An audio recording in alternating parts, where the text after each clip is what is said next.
You ask Tiger to solve. This deals with linear equations with one unknown.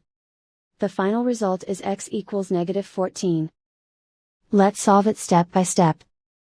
Group all constants on the right side of the equation. Subtract 4 from both sides. Group like terms. Simplify the arithmetic.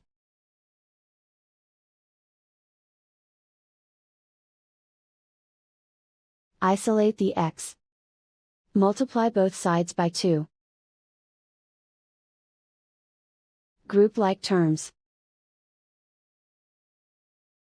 Multiply the coefficients. Simplify the fraction. Simplify the arithmetic. And so the final result is x equals -14.